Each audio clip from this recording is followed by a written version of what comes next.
sabab bo'lib turgan voqea hodisalardan biri mana shu Yahud vujudini Qatarga bo'lgan hujumi.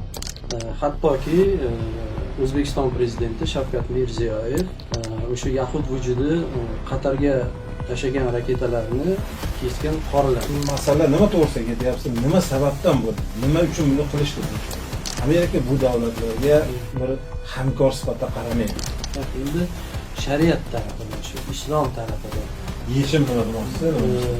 O'sha Rasululloh sollallohu alayhi vasallam Yahudlarga qarshi olib borgan qaqshatqich zarbalari ostida kim bular to'xtagan?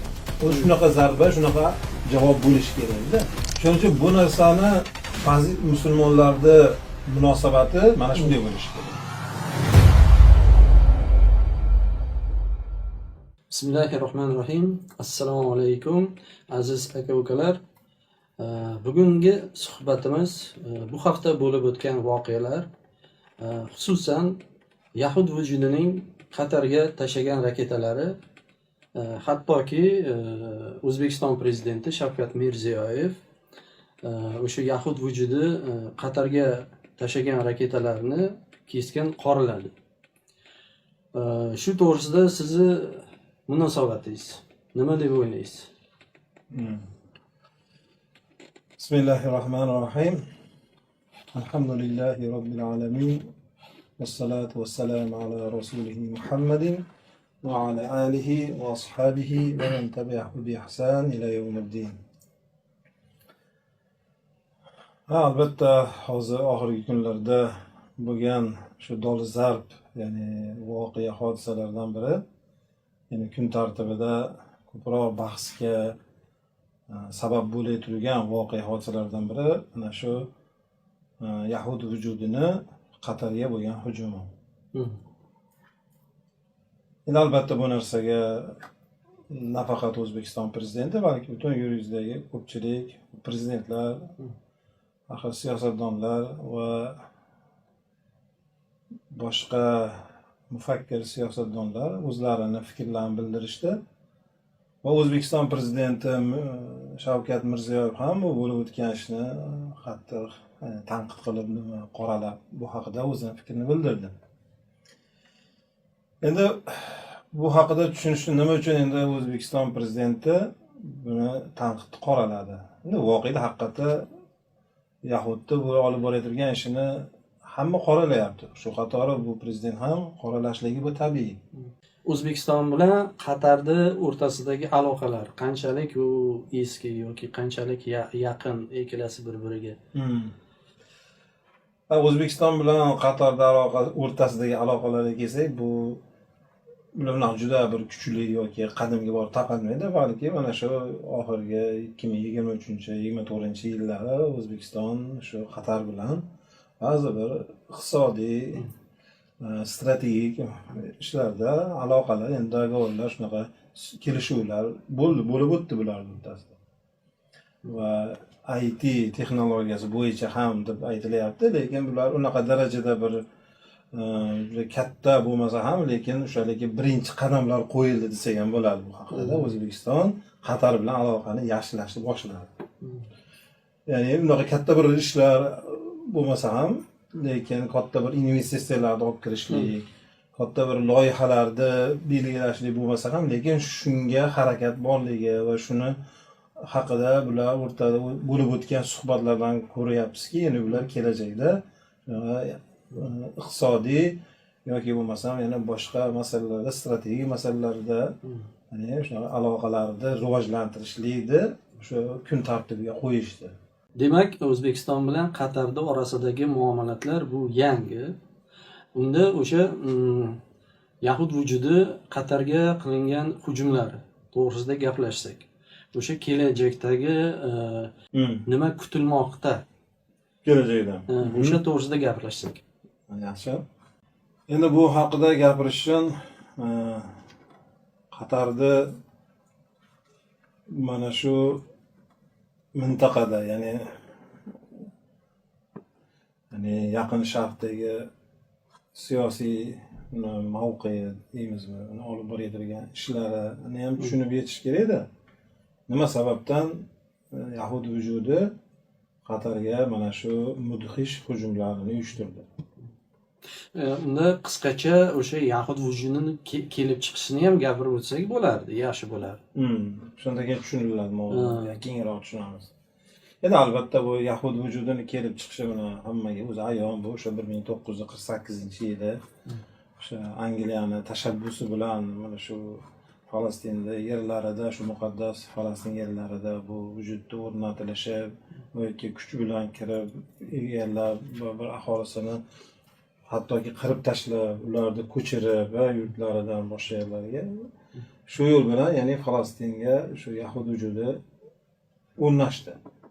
Endi albatta bu o'rnashganidan keyin buni Angliyani tashabbusi bilan bo'lganligi uchun Angliya bu yerda shu bitta o'zi uchun yana bir ilmoniy bir davlatni, ya'ni o'sha butun mintaqada ta'sir o'tkazadigan, uni manfaatlariga xizmat qiladigan bir yahudiy davlatini juda keltirishlikni ya'ni ular ko'zlagan edi.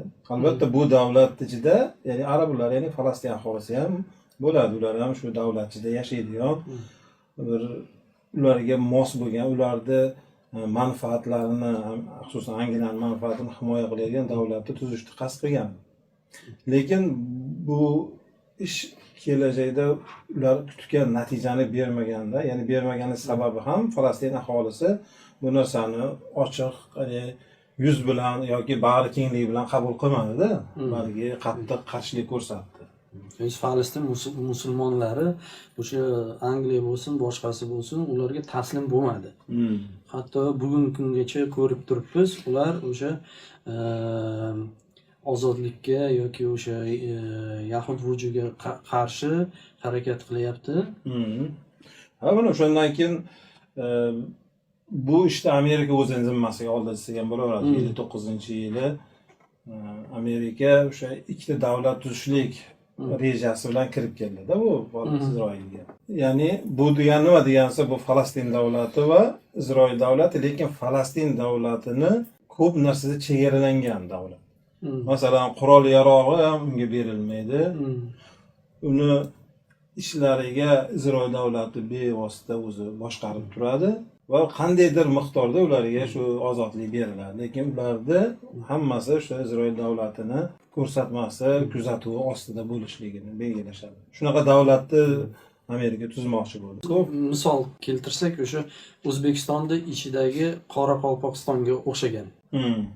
Asosiy shu O'zbekiston avtonom respublika. O'shanga o'xshagan Falastin o'shanga o'xshagan bo'lib qoladi.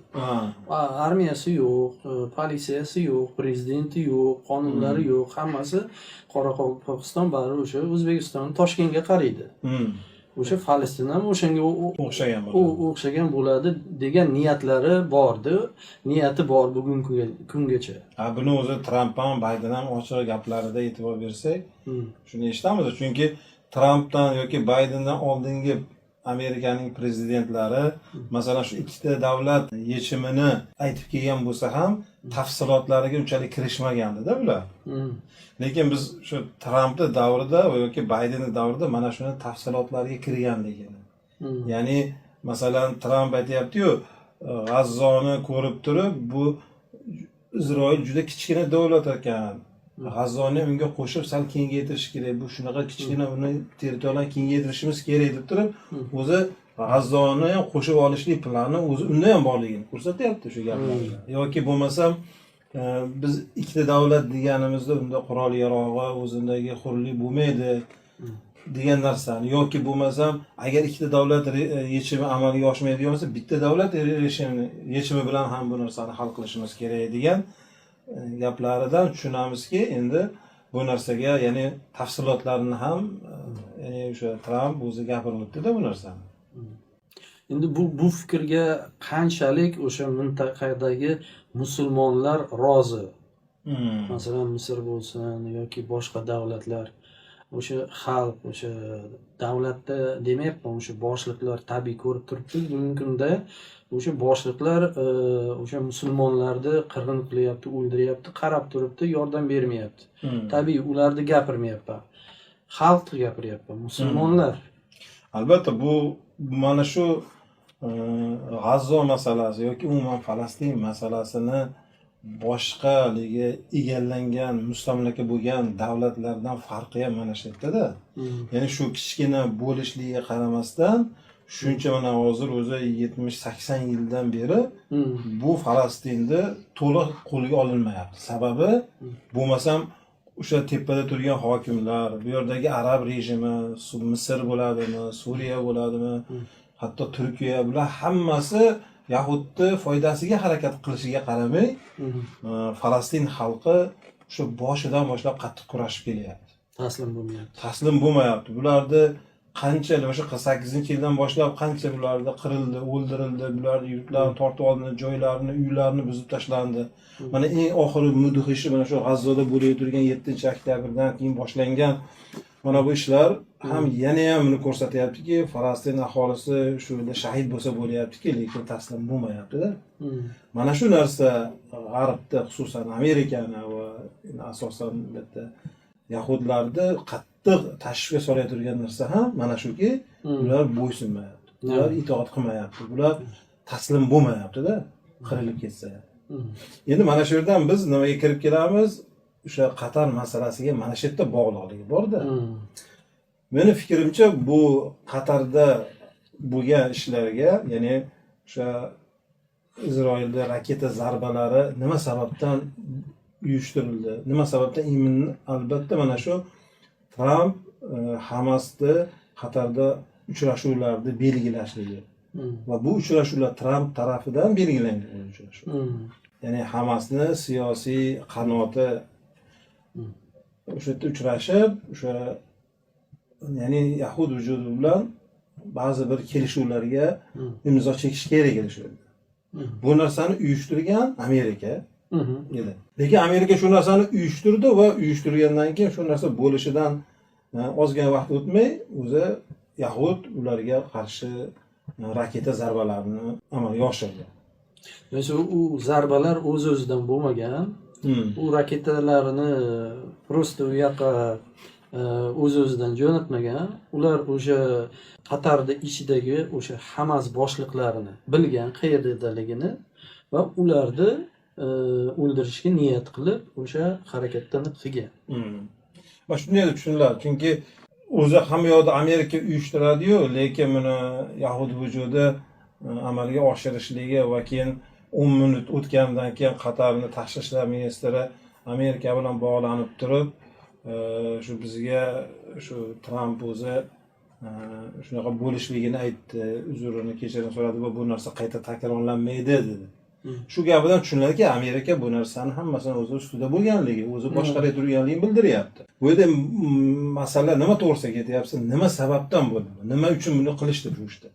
Qatar bilan Amerikaning aloqasi yaxshi edi-yu. Bundan ilgari masalan Tramp o'sha arab davlatlariga oxirgi safarida Saudiyadan, Qatardan va Dubaydan katta miqdorda mablag'ni olib ketdi. 5 trilliondan ortiq deyapti. Hatto o'sha 400 million dollarlik samolyotni ham ehson qilib olishdi Qatar. Endi shunchalik yaxshi aloqada bo'lib turgan odam davlatga qanday qilib bu ishni qiladi? Nima sababdan degan bir savol tug'iladi. Shuni boshqa yerda qilmaydimi boshqa davlatlarda? Endi shu haqida qisqacha fikrim, ya'ni Amerika u qanchalik u yordam olmasin yoki qanchalik arab davlatlari bilan har xil kelishuvlar tuzmasin, Amerika bu davlatlarga bir hamkor sifatida qaramaydi. Hech qachon. Qaramagan ham va qaramaydi. Bularni o'sha 5 trillion olgan vaqtda ham o'sha yerda gaplariga e'tibor bersangiz, biz bularni himoya qilib kelyapmiz va bular bizga shuni to'lash kerak deb doim gapirib kelgan Tramp. Go'yoki bu ularga o'zining tarafidan bir xizmat ko'rsatyapti-da, bularni himoya qilyapti. Bundan tashqari bularni bu xuddi o'zini paypog'iga almashtirgandek almashtiradigan deb qaraydi. Ya'ni bu arab rejimi, ya'ni arab davlatlarining hokimlarini bular umuman bir o'ziga hamkor yoki bular bilan shunaqa bir kelishuvlar asosida ish olib boriladi demaydi, balki bular ijrochi, ya'ni bularni belgilagan rejalarini amalga oshiradigan bir vujudlar deb qaradi. Shunaqa qul desak ham bo'ladi. Iqtisodiy, ya'ni siyosiy jihatdan bular Amerikaning rejasini amalga oshiradigan bir qullar desak ham bo'ladi. Maliklar. Chunki o'sha Amerika bo'lsin, Angliya bo'lsin, Fransiya bo'lsin, bular o'zi mustamlakachi davlatlar. Ularda hech qachon hech qanaqa o'rtoqlari bo'lishi mumkin emas. Chunki ularning tashqi siyosati faqat o'sha mustamlakachilik. Kolonizatsiya deydi. Mustamlaka bo'lish. Shuning uchun ularning o'rtog'i yo'q. Ular faqat o'sha nima qiladi, ishlatadi, otib yuboradi. Do'stlik degan narsa yo'q ularda. Hech qachon bo'lmaydi.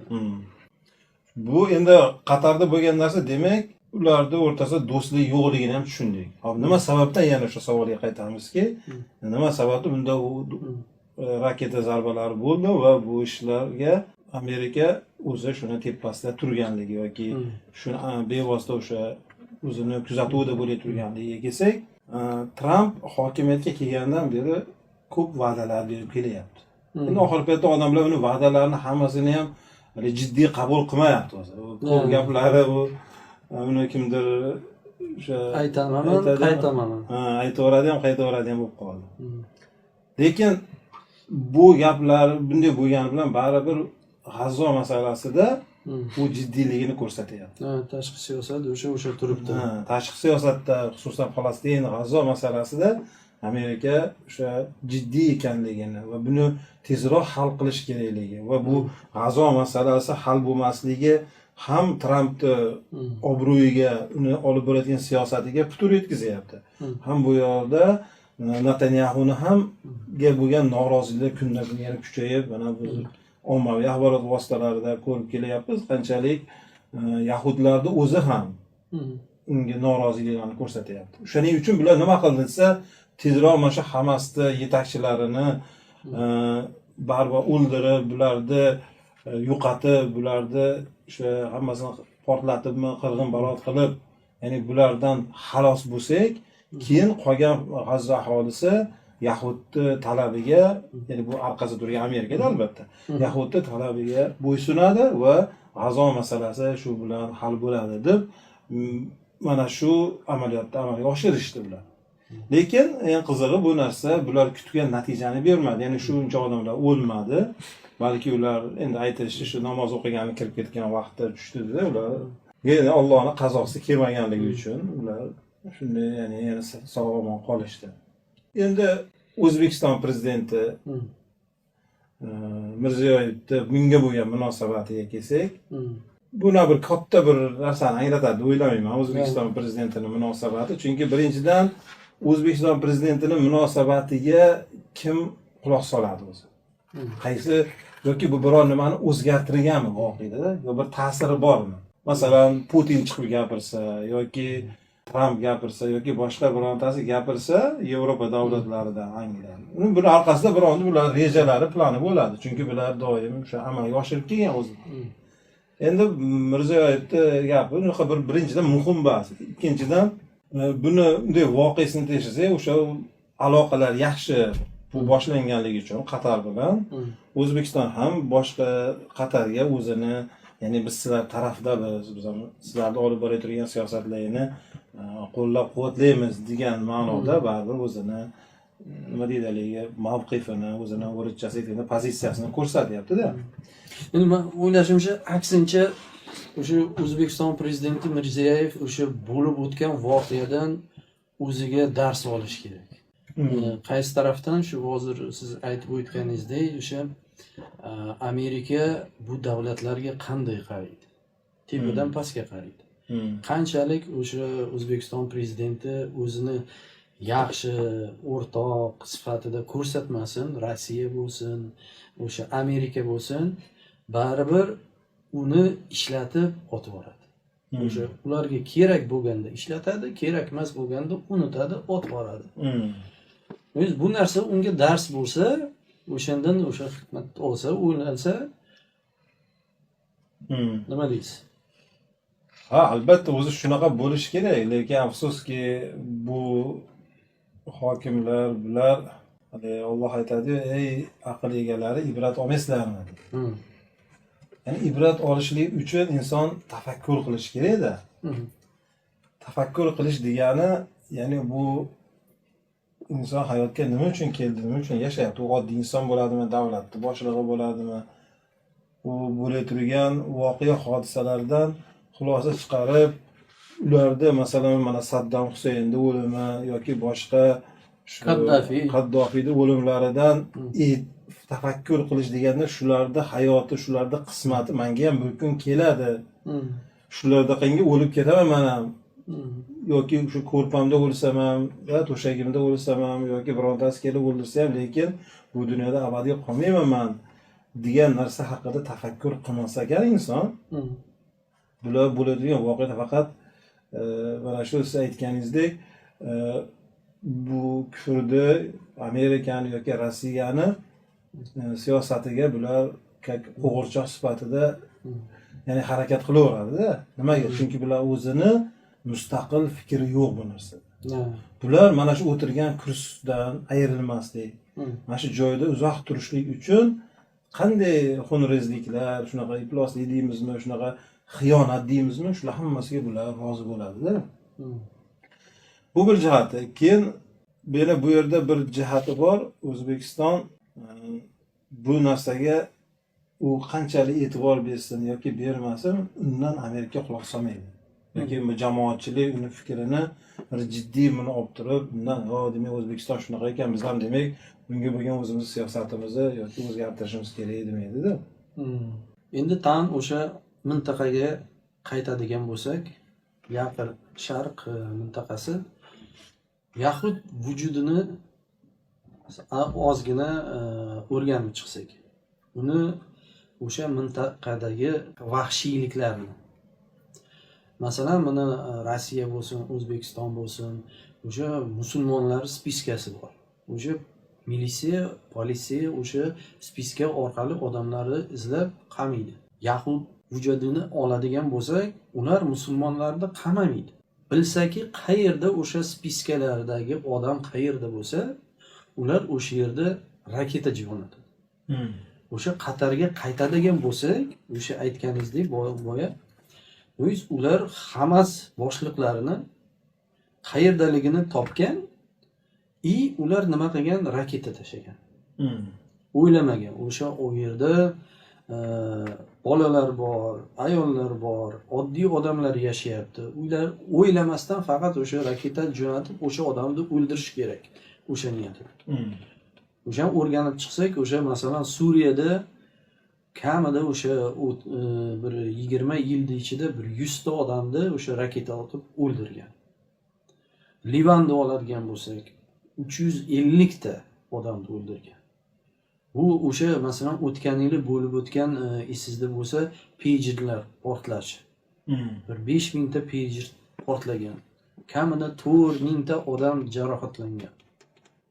Ular o'ylamaydi, o'sha atrofda bolalar bor, ayollar bor, qariyalar bor. Ular faqat o'sha bomba bosadi, o'ldiradi yoki raketa otadi, xalqni o'ldiradi. G'azoda taxminan 200 ta odamni o'ldirgan. Endi u qanaqa odamlar bo'lsin, bu o'sha musulmonlar jamoatlar boshliqlari. Masalan, o'tgan yili Xaniyani Ironda bomba qo'yib portlatib o'ldirgan. O'z bilasiz, o'sha Xaniyani hattoki oilasini ham o'ldirgan. Avval oilasini 3 ta farzandini o'ldirgandan keyin Erdo'g'anga nima qildi-ku? Erdo'g'an bilan ko'rishganda Erdo'g'an ta'ziya bildirdi-ku, yig'lab. Lekin ajoyiblikda gapingiz. Bu mavzuni haligi bu taraf haqiqat achinarli, qazoviy taraf, ya'ni ularni o'ldirishi, yahudni bu qilay turgan vahshiyliklari, bu xunrezliklari, bular bundan boshqa narsani kutilmaydi o'zi yahuddan-da. Chunki bu tabiat shunaqa bu. Bunga qarshi o'sha Rasululloh sollallohu alayhi vasallam Makkadan Madinaga borganlaridan keyin qilgan ishlari, ya'ni o'sha Hudaybiya sulhidan keyin yahudlarga qarshi olib borgan qaqshatqich zarbalari ostida keyin bular to'xtagan. O'zi shunaqa zarba, shunaqa javob bo'lishi kerak edi-da. Lekin biz yana shu mintaqaga qaytsak, bulardagi mana shu yahudni olib borgan mana shuncha, ya'ni mo'ljallangan nishonlari deymiz-da endi bular. Nishonga olgan muayyan odamlar, o'sha asosan aksari shu Hamasning yetakchilari. Hizbulloh, Hamas ularning yetakchilari. Bular aksari Suriyada edi. Eslangda bo'lsa, hattoki Suriyani o'sha elchixonasiga ham mudarris bo'ldi. O'sha yerda ham bor nimasi bilan o'ldirib yubordi, o'sha yerda ishlaydiganlar bilan qo'shib bitta odamnidir elchixonani yo'qotib yuborishdi. Shunaqa mo'ljallangan, aytilgan mo'ljalga kelib uradigan raketalar bilan. Yoki bo'lmasam Livanda mana Hizbullohni boshlig'i o'sha Hasan Nasrallohni o'ldirilganda uni yonidagi yetakchilari bilan 3-4 ta odamni yo'qotaman deb ikkita katta binoni yo'qotib yuborishdi.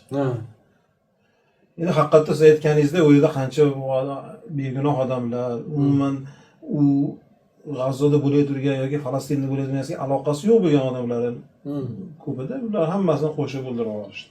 Qisqasi men aytmoqchimanki, bu Yahudni tabiati o'zi shunaqa. U o'shancha bekorga ham Alloh taolo sizlar uchun eng ashaddiy dushman Yahudlar va mushriklar demayapti Alloh.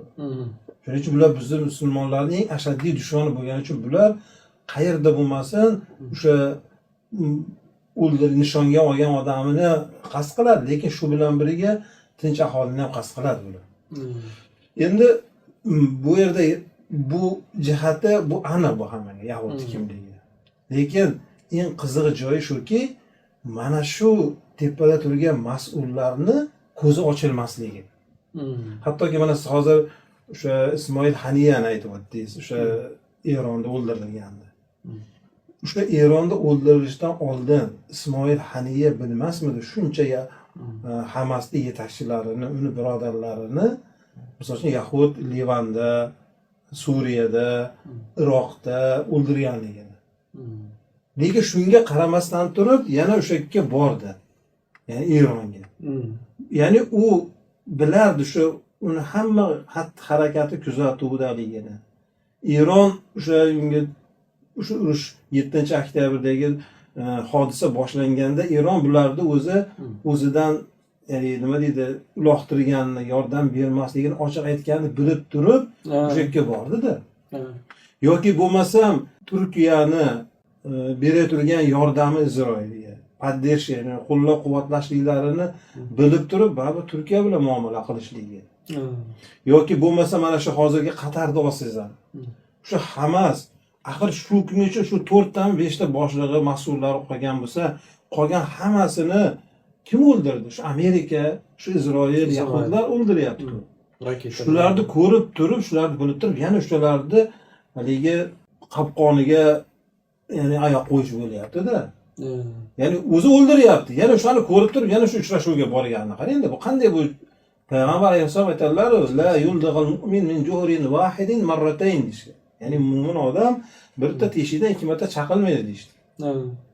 Bularning voqeasini ko'rsangiz, bular 2 marta chaqilmayapti. O'sha teshikning ichiga kirib, o'sha chayonni o'ljasiga aylanib qolishdi. Xohlaganda chaqib, xohlaganda ularni o'ldiryapti-da. Yem bo'lyapti. Yem bo'lyapti. Shuning uchun bu muammoning yechimi ham musulmonlarda siyosiy ongda, ya'ni haqiqiy do'st bilan dushmanning farqiga borish kerak. Yahudlarda bekorga Alloh taolo bizda Qur'oni Karimda ularni eng musulmonlarga qattiq ashaddiy dushman deb topasiz deyapti-da. Endi buni o'qib turib, shu oyatni o'qib eshitib turib, shular yodlagan shu oyatlarni. Hammasi biladi. Lekin Yahudlar bilan kelishishga boshlaydi. U hech qachon kelishmaydi ular. Ularni kelishuvi faqat bularni yo'qotishga, bularni o'ldirishga qaratilganda. Bu o'sha Yahudning voqeasida endi bu.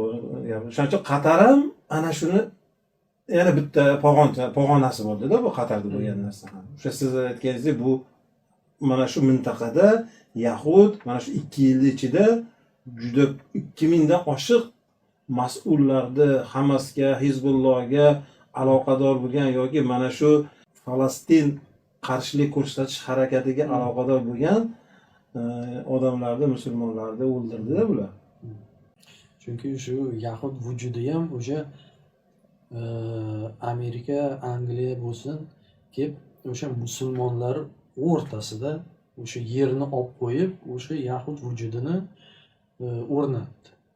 Endi boya gapirib o'tganimizdek, o'sha mintaqadagi musulmonlar baribir shu narsaga norozi-da. albatta. O'sha boshliqlar emas, xalq oladigan bo'lsak, ular norozi. Endi boshliqlar nima qilyaptiki, boshliqlar o'sha ularni siyosatini, o'sha yahudlar bilan o'rtoq bo'lganini sir saqlayapti. Yashirib o'sha harakatni qilyapti. Shuning uchun bugungi kunda ko'radigan bo'lsak, oxirgi bir necha yildan beri Amerika yangi g'oyani ko'tarib keldi. O'sha Ibrohim sulhini ko'tarib o'sha narsani tarqatyapti. Yaxshi aytib o'tdingiz, Ibrohim kelishuvi. Bu kelishuv haqiqatda o'sha siz aytganingizdek, agar masalan Amerika yoki Yahud bu arab rejimini roziligi kerak bo'lganda davno ilgaridan o'zi olgan bo'lardi. Ya'ni Saudiyada Salmonni o'g'li ham, Abdulfattoh Sisi ham, Iordaniyadagi Abdulloh ham, Erdo'gan ham hammasi bu narsaga qo'l qo'yish kerak bo'lsa, ular ochilibga birinchi bo'lib yuguradi qo'l qo'yishga-da. Ya'ni Isroil davlatini qo'llab-quvvatlashadi. Lekin bu yerdagi muammo bularda emas-da, bu yerdagi muammo xalqda ketyapti-da. Nimaga bular hech kim emasda agar xalq qo'zg'alaydigan bo'lsa. Shuning uchun buni Amerika ham, Yahud ham yaxshi biladi. Arab bahori ham shuni ko'rsatdi. Arab bahori ham shuni ko'rsatdi. Shunchalik bularga podдержка qilib yursa ham, xalq qo'zg'alsa hech nima qilolmaydi birontasi. Bu Ibrohim kelishuvidan oldin tatbiq degan narsa bor arab tilida, ya'ni shuni moslashtirish yoki shunga qo'llab-quvvatlashtirish degan bir Amerikaning plani bor edi shu mintaqada. Ana shu xalqni bo'ysundirish, xalqni shu Isroilni qabul qilishlik, Isroilni boshqa davlatlarda qangi biz ham bir hamkorimiz degan fikrga olib kelishlikka harakat kuchli. Bu narsani Saudiya o'sha Muhammad Salmonning o'g'li Muhammadga yuklangan edi. U mana shu mintaqada bu yoqda mana Arab Afrikada masalan Marokko bor, Jazoir bor va boshqa Arab Afrika davlatlarida va hamda shu yaqin sharqdagi davlatlarda ana shunga moslashtirish, ko'ndirish vazifasi edi. Shuning uchun u mana shu ishlarda asosan birinchi Dubay yoki Qatar yoki Bahraynlar bilan bular yaxshi amalga oshirayotdi. Ya'ni shu Isroil bilan, ya'ni Yahud bilan kelishuv, masalan Dubayda yoki Qatarda elchixonalarda ochilishi, samolyotlarda qatnashini yo'lga qo'yilishi, Yahudlar ularga bemalol kirib kelishligi, shuni ochiq gapirib, odamlarni shunga ko'niktirib turishadi. Lekin o'sha vaqtda esingizda bo'lsa, hali aytganimizdek, Misrli bir nima o'sha xavfsizlik xizmatining a'zosida o'sha. O'sha ham shular ichidan chiqib turib o'sha Yahudlarni o'ldirgan edi. Shuncha bularni harakatga qilgan. Ya'ni xalqning ichida baribir haligi rozilik yo'q-da bu narsaga. Endi shu narsani avji oldirib turgan vaqtda 7-oktyabrdagi mana bu Hamasni qilgan harakati bularni hamma qilgan planlarini to'xtatib qo'ydi. Ya'ni o'zi kuchli foydasi bo'lmay qoldi. Chunki hamma u Yahud har kuni qiryapti, unga qanaqa qilgan do'stlikni o'rnatish mumkin. Buning uchun shunaqaga muhitni tayyorlash kerak edi odamlarni shunga qiziqtirish uchun. Endi lekin shunga qaramay bu yoqda Amerika bunga qo'shimcha yana boshqa narsani, ya'ni Ibrohim kelishuvi degan bir kelishuvni bu arab davlatlariga ya'ni yuklayaptiki, mana shu asosda harakat qilinglar. Yangi hiylasi.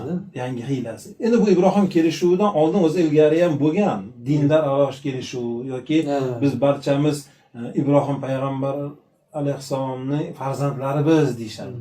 Ya'ni bu degani o'sha xristianlar ham, yahudlar ham va musulmonlar ham bitta payg'ambarning farzandlari. Ular hammasi aka-uka, har xil din, har xil kitob bo'lsa ham, lekin hammamiz bir-birimizga shunaqa bir kelishishimiz kerak deydi. Buni O'rta Osiyoda vasatiyya degan bir harakat bo'lganda ham ular mana shu vasatiyada ham shu fikrlar bor edi. Ya'ni biz hammamiz o'rtacha din, shunaqa agressivniy, shunaqa qattiq bir nafrat bilan emas, shu kelishuv bilan birodarlik, aka-ukalik bularni hamma ham shunaqa bir dushmanona mavqifda shunaqa turmaslik kerak bir-birimizga degan fikrlar tarqatilib hammamiz birodarmiz, hammamiz o'sha bitta haq dindamiz deb. Bu narsa Yevropada ham ko'p tarqatilardi bu. Lekin bu narsalar natijasi baribir ummat qabul qilmayapti-da. Eng qizig'i, eng ajoyibi bu balkim hokimlar, ularni malaylari, saroy ulamolar, shunga o'xshaganlar buni ko'p gapirib nima qilsa ham, lekin xalq bu narsani qabul qilmayapti. Albatta qabul qilmasligiga sabablar ham xalqdagi islom bo'lsa, lekin o'shani doim islom ummatining ichidagi xolis jamoalar yoki guruh harakatlar buni doim ko'tarib ommaga yetkazib kelyapti-da.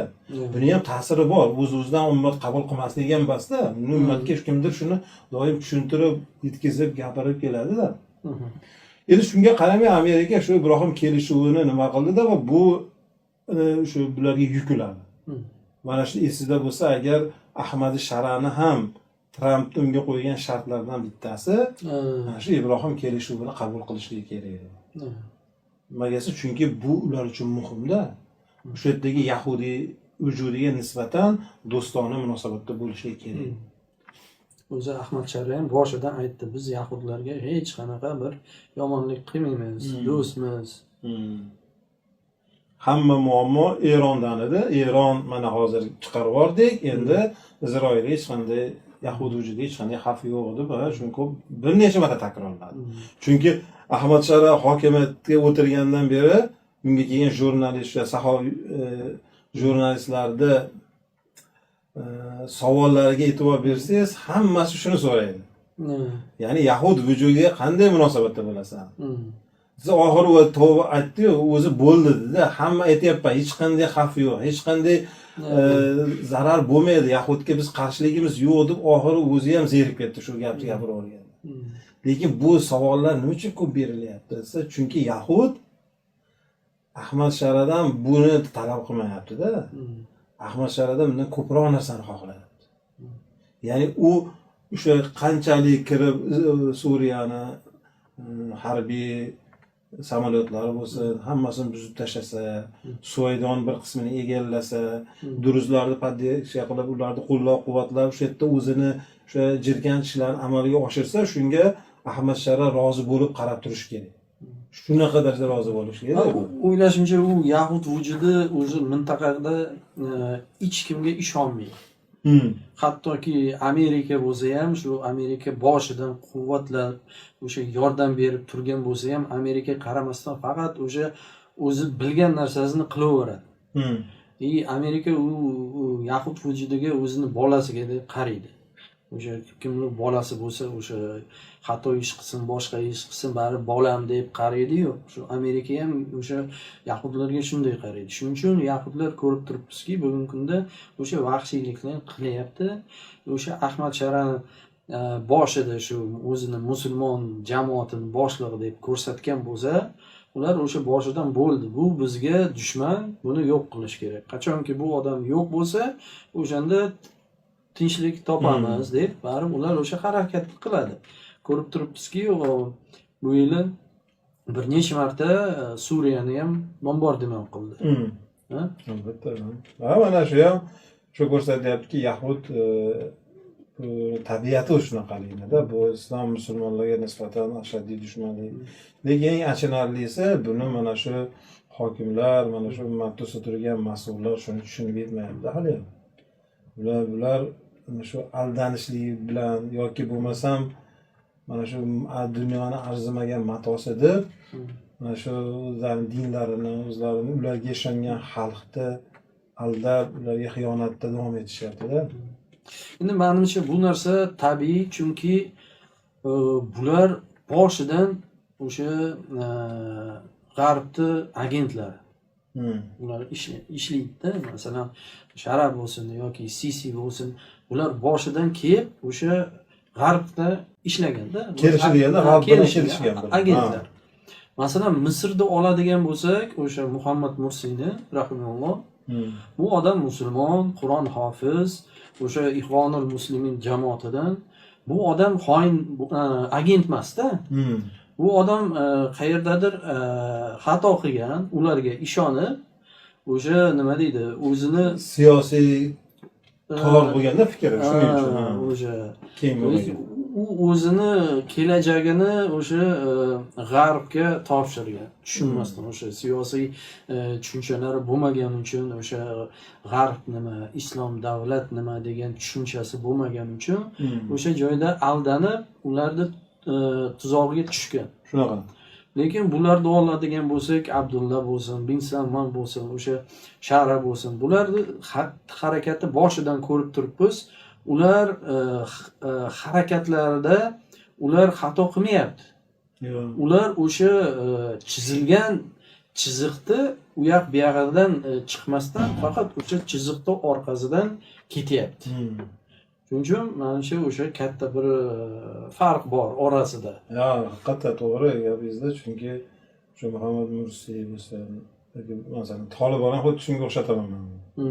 Ham shu bir chiziq asosida shu ular Yevropaga, G'arb, Amerika belgilab bergan reja asosida harakat qilmaydilar albatta. Lekin haqiqatda mana bu siz aytib o'tganlar bularda shu hokimiyatga kelishini o'zi shundan boshlanganda. Ya'ni shu planni amalga oshirish uchun ular kelgan. Bo'lmasa ular kela olmasdi. Masalan, shu Abdul Fattoh Sisini ham Misrga kelishi uni shunga olib kelishdi-da. Bo'lmasa Mursini nima uchun olib tashladi? Yoki Ahmad Sharani kelishini ham ular shuncha yil Turkiya orqali unga hamma tarafdan podдержка yo'l-yo'riq ko'rsatib turildi.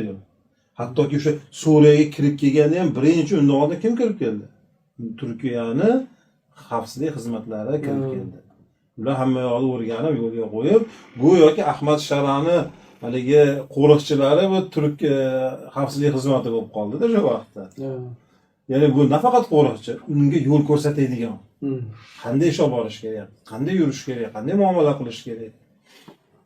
Shuning uchun bundan biz tushunyapmizki, bular haqiqatdan oldindan tayyorlangan shunaqa alaylar ekanda. Shuning uchun biz ko'rib turibmizki, o'sha Yaqin Sharq voqealigi musulmonlar o'sha yahud vujudiga qarshi. Shuning uchun bu davlatning ustida o'tirgan malaylar, agentlar o'sha ochiqdan ochiq ishini qilolmayapti. O'sha 48-yil bo'layotgan bo'lsa, o'sha yahud vujudi kelib chiqishi bugungi kun bilan 25, 80 yil, 85 yil bo'lyapti. Do'st xalq bu narsaga norozi. Shuning uchun bular yashirib ishlarni qilyapti. Bugungi kunda o'sha Amerika ko'tarib chiqqan yangi hiylasi, Ibrohim kelishuvi bu narsaga nima qilyaptiki, o'sha bu xoinlar o'zi ishlarini ochiqdan ochiq qilishiga, o'sha xalqni o'sha narsaga rozi bo'lishiga harakat ketyapti. Ya'ni o'zi aytganday kartalar ochildi-da endi. Birinchi bo'lib o'sha Arab Emirligi bo'lsin, Bahrayn bo'lsin, Sudan, Marokko ular birinchi ochib berdi, ko'rsatdi. Shunga rozi bo'ldi. Kimligini. Haqiqatda bu Ibrohim kelishuvi yoki shu yahud vujudini tan olishlikka birinchi bunga o'sha qadam bosganlar mana Birlashgan Arab Amirligi yoki Bahrayn, bu yoqda mana Marokko, Sudan, mana bu yoqda o'sha keyingi jadvalda nimalar turibdi-da. Saudiyadan Salmon o'g'li.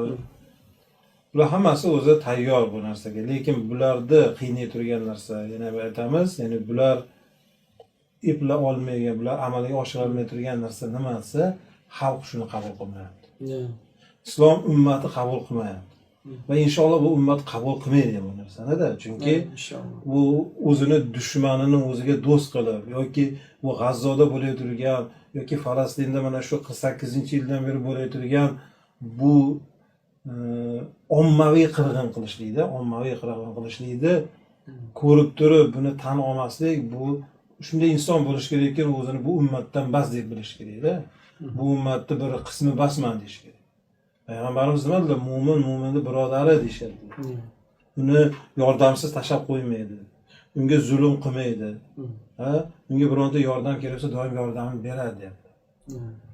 Bu qanday bular o'zlari musulmonman deydiki, bu ahvolga tushgan bo'lsa-da. Shuning uchun bu payg'ambarimizning hadislari, bu islom o'gitlari, bu islom ummatida baribir o'rnashganda, shuning uchun ayniqsa bu G'azzo, Falastin, bu Quddus, bu islomdagi eng muqaddas joylarda bu haqida Qur'onda Alloh taolo oyatlar nozil qilgan Isro surasida. Shuning uchun buni islom ummati hech qachon qabul qilmaydi albatta. Inshaalloh. Endi biz mana shu gap so'z kelib chiqdi. Biz musulmon bo'lib turib, shu yahud vujudiga bizni munosabatimiz. Biz o'sha ko'rib turibmizki, musulmonlar tan olyapti. Endi shariat tarafidan, shu islom tarafidan Yechim nima demoqchisiz? nafaqat yechim, bizni o'sha qarashimiz o'sha yahud vujudiga nisbatan tan olamizmi, tan olmaymizmi, islom nima deyapti? Biz musulmon bo'lib nima deyishimiz kerak bu narsaga, bu o'sha yahud vujudi kelib chiqishiga? Buni tushunish uchun qisqagina dinimizga qaytsak, ya'ni o'sha hattoki payg'ambar alayhissalom Qurayshga qarshi qo'shin to'plab urush qilishga rejalashtirgan vaqtlarida bir sahoba, Xotib ibn Abi Balta'a degan sahoba mana shu xabar Qurayshga yetkazadi.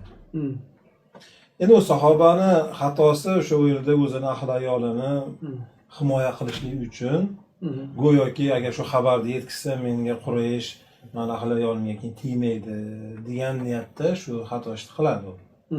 Endi albatta Alloh taolo buni payg'ambarimizga shu ish amalga oshishdan oldin yetkazadi va payg'ambarimiz sollallohu alayhi vasallam Ali ibn Abi Tolibni va yana bir nechta sahobalar bilan birga o'sha xatni olib ketgan ayollar orqasidan jo'natishadi va ular yo'lda uni ushlab o'sha ayoldan xatni olib kelishadi. Mana shu yerda Umar ibn Xattob aytadiki, Rasululloh deydi, bu Allohga va rasuliga xiyonat qildi, keling kallasini olib tashlaylik deydi. Biza payg'ambarimiz to'xtab turdi, uni to'xtatib, haligi Xotib ibn Baltadan nima sababdan bu ishni qilding desa, aytadiki, shu men ahli ayolim bor edi deydi. Shularni himoya qiladigan bir sabab bo'lib qolarmikin mana shu qilgan ishim. Lekin men Alloh va rasuliga iymon keltirganman, hech qayerda xiyonat qilmaganman deydi. Hattoki shu Umar ibn Xattob shu kallasini olay deganda payg'ambarimiz aytadilarki, yana bu deydi Badrda qatnashgan deyishadi.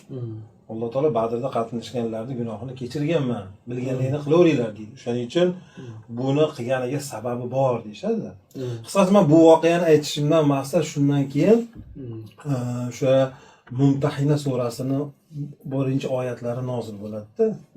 Ya'ni o'sha yerda keladiki, ey iymon keltirganlar, la tattaxizu aduwwi va aduwwakum awliya tulquna ilayhim bil mawadda.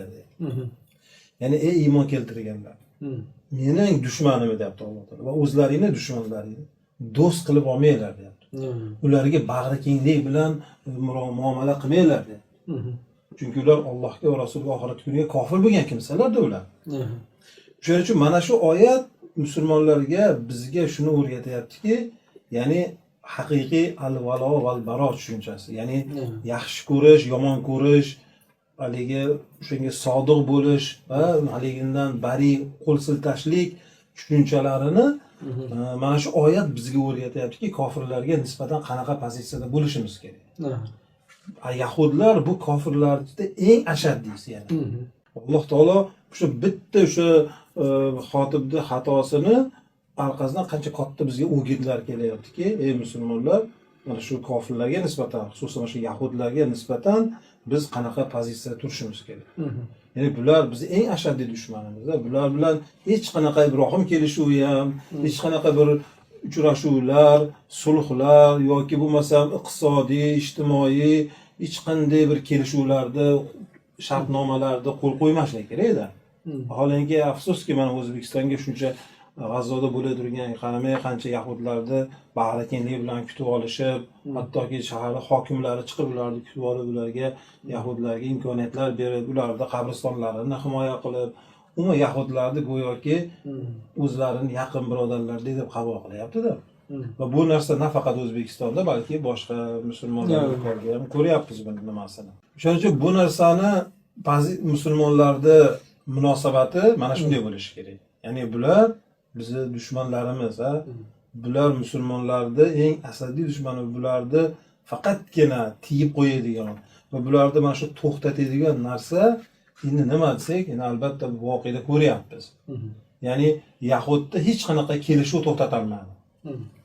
Yahudda butun dunyo qarshi tursa ham, butun dunyo la'natlasa hech kimni to'xtatamayapti qarshi. Demak, buni to'xtatadigan narsa nima?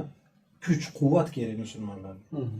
Bu narsa qachonki musulmonlarda o'zini haqiqiy xilofat deyiladi, islomiy davlati bo'lib, Allohning kitobi, payg'ambarning sunnatiga asoslangan mana shu kitobga yashaydigan davlat tikkalanmagunigacha Yahudni to'xtatadigan, uni yo'qotadigan, uni o'rniga haqiqiy o'sha islomiy boshqaruvni olib keladigan vujud bo'lmas ekan, bu Yahud muammosi hal bo'lmaydi. Nafaqat Yahud muammosi, bu yoqda mana Xitoyda musulmonlar muammosi yoki boshqa Birmada, Myanmada, umuman yer yuzida bo'lib turgan musulmonlarga nisbatan bu zulmlar, nohaqliklarni to'xtatadigan mana shu Allohning hukmi bilan, Allohning kitobi bilan boshqaradigan xilofat davlati bo'lishi kerak edi.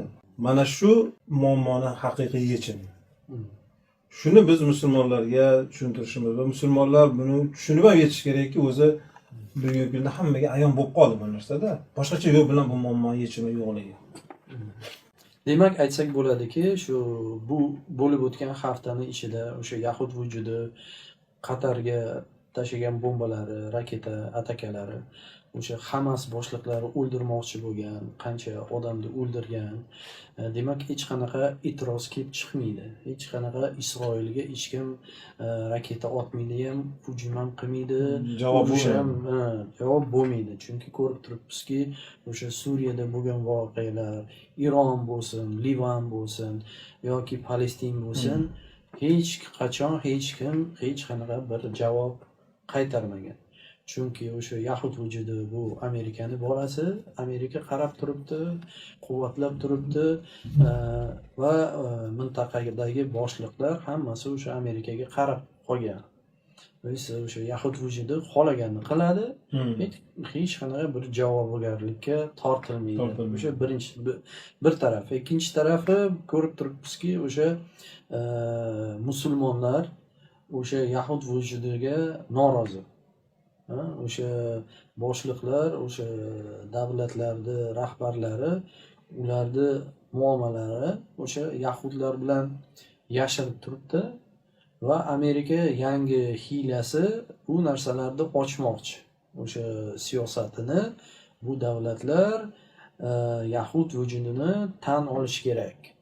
Lekin xalq norozi. Xalq tanimadi. Xalq tan olmayapti. O'sha xalqni, ya'ni tan olmasligiga misol qilib, o'sha Qatarda bo'lgan ishga olsangiz, kecha yana minglab odamlar ko'chaga chiqdi-da. Mani qiziqtirgan narsa shuki, Qatar yoki Dubay bular endi boy musulmonlar ichida boy mamlakatlar hisoblanadi. Aholisini iqtisodiy darajasi yuqorida endi baribir. Ya'ni men bu yerda xalq qo'zg'almaydi yoki xalq umuman bu narsaga e'tiborsiz deb o'ylardim-da. Lekin mana shundan keyin Qatar aholisini chiqishligi, ya'ni norozilikni bildirib, ya'ni Yahud vujudiga javob qilishlik kerakligini talab qilib chiqishligi, bu nimani ko'rsatadi? Ya'ni bu islom ummatida baribir xayr, ya'ni yaxshilik borligida. Shuning uchun biz bu ummatda qachon bundaligi qo'zg'alishi, ya'ni shu arab bahoriga o'xshagan, lekin bu haqiqiy qo'zg'alish bo'lishini biz bilmaymiz. Qayerdan chiqishini? Bu Qatardan chiqadimi yoki Turkiyadan chiqadimi? Alloh biladi. Chunki bu ummat hali o'lgan yo'q-da kimlarda dedi. Faqat bularning ustida shu zolimlar, shunaqa malaklar, tog'utlar turib, bularni ezib turibdi-da hozirgi kunda. Hop, inshaalloh unda bugungi uchrashuvimiz yakunlaymiz. Inshaalloh kelasi haftalarda uchrashguncha assalomu alaykum va rahmatullohi va barakatuh.